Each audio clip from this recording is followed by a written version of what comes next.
삶의 기적을 일으키는 30분 예배를 시작하도록 하겠습니다. 하나님께서 오늘 우리에게 주신 말씀은 요한복음 8장 1절에서 11절까지 말씀입니다. 이 말씀 제가 봉독하도록 하겠습니다. 예수는 감람산으로 가시다 아침에 다시 성전으로 들어오시니 백성이 다 나오는지라 앉으사 그들을 가르치시더니 서기관들과 바리새인들이 음행 중에 잡힌 여자를 끌고 와서 가운데 세우고 예수께 말하되 선생이여 이 여자가 간음하다가 현장에서 잡혔나이다.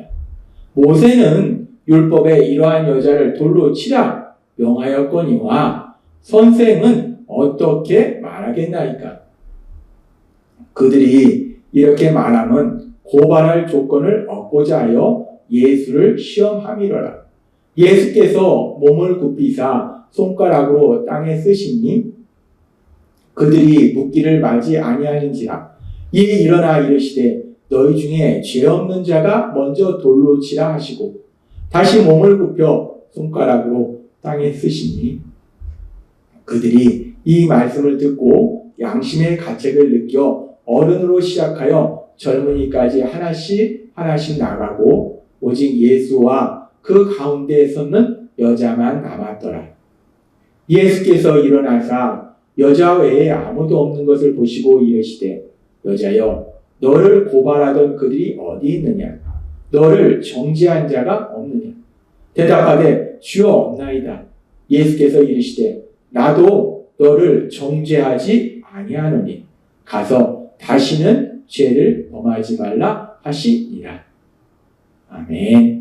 오늘 이 시간 하나님께서 우리에게 말씀하실 때 하나님의 말씀을 듣기 전에 잠시 기도하는 시간 갖도록 하겠습니다. 좋으신 하나님, 언제나 저희를 사랑하시고 저희와 함께 하시니 감사합니다. 하나님 아버지, 저희가 예수님을 구주와 주님을 믿고 하나님의 말씀에 순종하는 삶을 살고자 뜨거운 열정으로 살아가지만 그럼에도 불구하고 저희는 여전히 연약해서 하나님의 말씀대로 살지 못할 때도 있습니다. 하나님 아버지, 오늘도 그런 저희들이 하나님의 말씀을 들을 때 그렇게 어리석고 미련한 저희들, 연약한 저희를 사랑하시는 하나님, 그 하나님의 사랑, 그 사랑을 다시 한번 기억하게 하시옵소서. 그 사랑을 믿음으로 담대히 세상을 사랑하는 저희가 될 수 있도록 은혜 베풀어 주옵소서. 예수님의 이름으로 감사하며 기도드리옵나이다. 아멘. 예수님께서는 바리새인과 서기관들의 악한 의도를 다 알고 계셨습니다. 예수님께서 감람산에서 하나님과 깊은 사랑의 교제의 시간을 가지시고 이제 아침이 되어서 성전에 오셔서 사람들에게 하나님의 말씀을 가르치는 그때에 바리새인과 서기관들이 간음하다 현장에 잡힌 그 여인을 데리고 와서 예수님께 묻는 거예요. 율법은 이 여인에 대해서, 간음하다 현장에 잡힌 이 여인에 대해서 돌로 치라 했는데 당신은 어떻게 하겠습니까? 라고 예수님께 묻는 거예요. 근데 예수님은 그들의 악한 의도를 다 알고 계세요. 그들의 악한 마음을 다 알고 계신다는 거예요. 그럼에도 불구하고 예수님은 그들에게 화를 내시지도 않고 비판하고 정죄하시지도 않고 묵묵히 땅에다 글을 쓰세요. 그러니까 그들이 재촉합니다. 빨리 대답을 하세요 라고 재촉합니다. 그랬을 때 이제 예수님께서 요한복음 8장 7절의 말씀에 이렇게 말씀합니다. 그들이 묻기를 맞이하는지라 그들이 계속해서 빨리 대답하세요 라고 재촉하는 거예요. 그러니까 예수님이 이제 말씀하시는데 이에 일어나 이르시되 너희 중에 죄 없는 자가 먼저 돌로 치라 하시고 우리 예수님이 말씀하십니다. 죄 없는 자가 먼저 돌로 치라. 지금 이 바리새인과 서기관들이 간음하다 현장에 잡힌 여인을 데리고 와서 예수님께 하나님의 말씀은 분명히 돌로 쳐 죽여라 했는데 당신은 어떻게 하겠습니까? 라고 물었을 때는 그들이 예수님을 고발하려고 그런 거예요. 예수님이 돌로 쳐 죽여라 라고 한다면은 예수님께서 이제까지 하신 말씀들과 모순이 될 뿐만 아니라 유대인들은 사람의 죄에 대해서 판단하고 형벌을 내릴 아무런 권한도 없는데 예수님께서 죽여라 라고 말씀한다면 살인 교사죄요 로마에 대한 반역죄가 되기 때문에 로마에 고발할 수 있었어요. 그리고 또한 예수님께서 그렇다면 용서해줘라 라고 말씀한다면 하나님의 말씀이 분명히 가늠한 여인은 돌로 쳐 죽여라 말씀했는데 예수님이 하나님의 말씀을 지키지 않는다 라고 해서 예수님을 또 자신들의 율법으로 고발할 수 있는 거예요. 그렇게 예수님이 이렇게 말씀하셔도 저렇게 말씀하셔도 예수님은 어떤 식으로 말씀하셔도 이들이 지금 생각하고 계획하는 것처럼 결국은 예수님이 고발당할 수밖에 없는데 그런데 우리 예수님이 뭐라고 말씀하시는가? 지금 이 말씀처럼 너희 중에 죄 없는 자가 먼저 돌로 치라. 예수님은 그래 하나님이 분명히 말씀할 때 가늠의 죄를 범한 자는 죽여라. 돌로 쳐 죽여라 말씀하셨기 때문에 그 하나님의 말씀대로 해라. 하나님의 말씀을 지켜라는 거예요. 하나님의 말씀대로 지켜라. 돌로 쳐 죽여라. 라고 말씀해요. 근데 우리 예수님이 단순히 돌로 쳐 죽여라 라고 말씀하는 것이 아니라 그 앞에 뭐라고 말씀하면 너희 중에 죄 없는 자가 먼저 돌로 치라.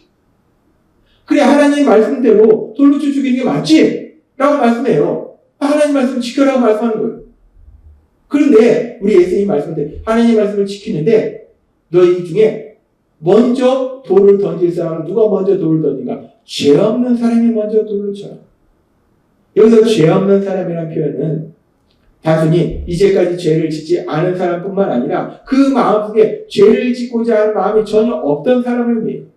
그러니까 이제까지 세상을 살면서 죄를 짓고자 하는 마음이 전혀 없었고 또한 죄도 지은 적이 없는 사람이 먼저 하나님의 말씀 그대로 이 여인에 대해서 돌로 쳐라 라고 예수님께서 말씀하시는 거예요. 그렇게 예수님께서 말씀하시고 계속해서 요한복음 8장 8절은 이렇게 말씀합니다. 다시 몸을 굽혀 손가락으로 땅에 쓰시니 라고 말씀합니다. 예수님께서 너희 중에 죄 없는 자가 먼저 돌로 치라 라고 말씀하시고 예수님은 다시 몸을 굽히셔서 땅에다 뭔가를 쓰고 계세요. 왜 예수님께서 이 말씀하시고 다시 몸을 굽히셔서 땅에 뭔가를 쓰고 계신가? 성경에는 정확한 그 이유가 나와 있지 않습니다.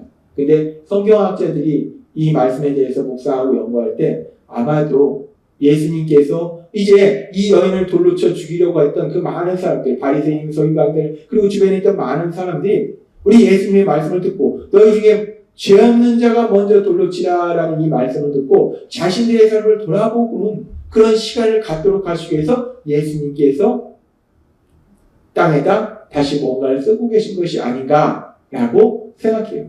따라서 예수님께서는 이들이 분명 악한 의도로 예수님께 이런 질문을 했지만 그럼에도 불구하고 이들이 자신들의 삶을 돌아보고 더 이상 큰 죄를 짓지 않도록 하시기 위해서 사랑으로 이들을 배려하셔서 너희 중에 죄 없는 자가 먼저 돌로 치라 말씀하시고 이어서 계속해서 땅에다 뭔가를 쓰고 계셨다라고 성경학자들은 이야기합니다. 그렇게 예수님께서 즉 그 자리에 있던 바리새인 서기관들 그리고 많은 사람들이 자신들의 삶을 돌아볼 수 있도록 시간을 허용하시고 그러자 이제 어떤 일들이 일어나는가? 요한복음 8장 9절은 이렇게 말씀합니다.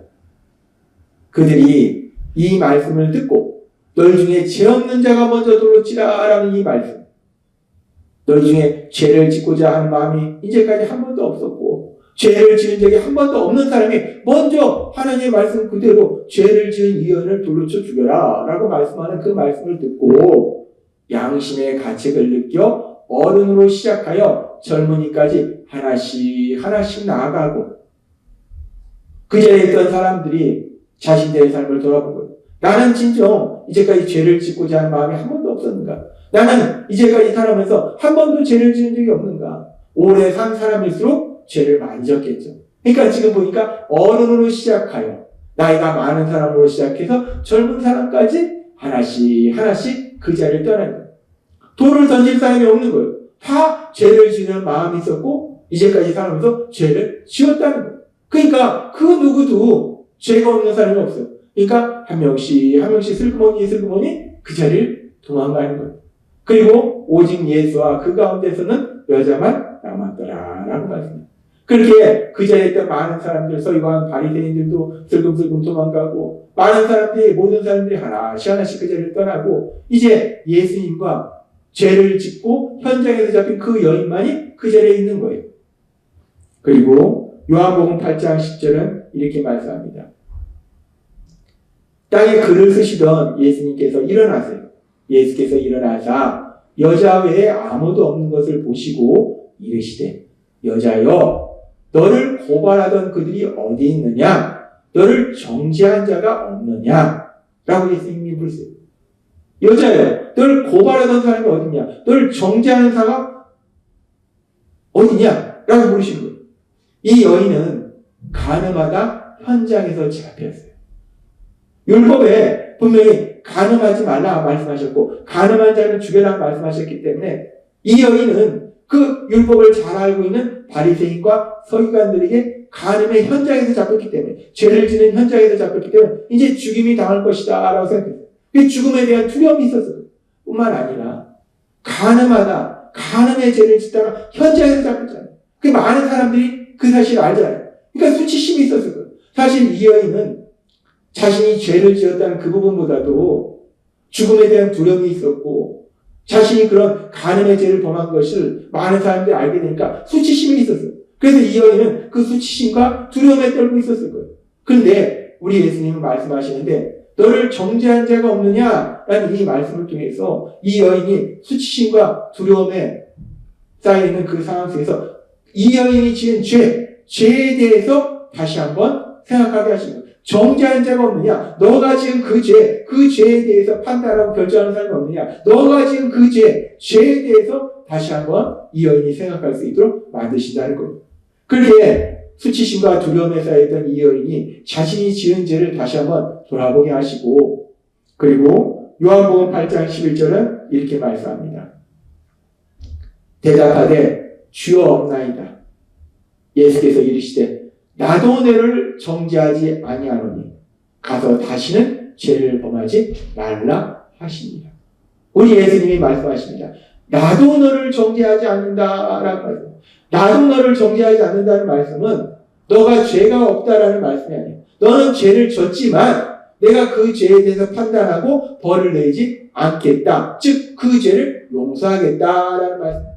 예수님께서는 다시 이 정죄라는 단어를 통해서 수치심과 두려움에 쌓여있던 이 여인이 자신의 죄를 돌아보게 하시고 여인이 죄를 지었음을 다시 한번 확인하고 인정하게 하시고 죄를 졌지만 그러나 그 죄를 용서하겠다라고 말씀하시더라는 거예요.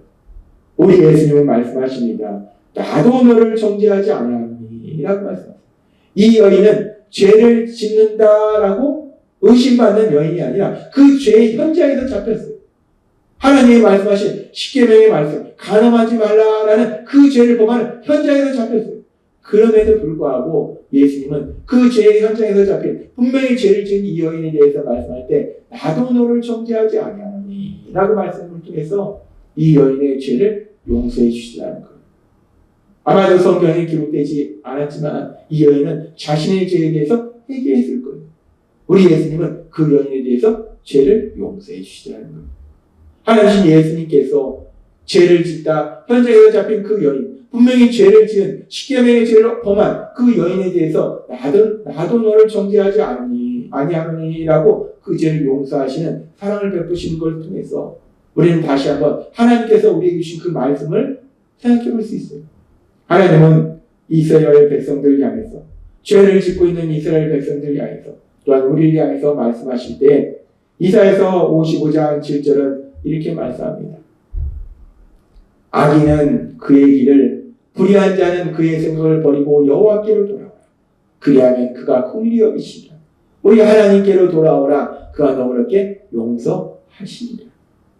아멘.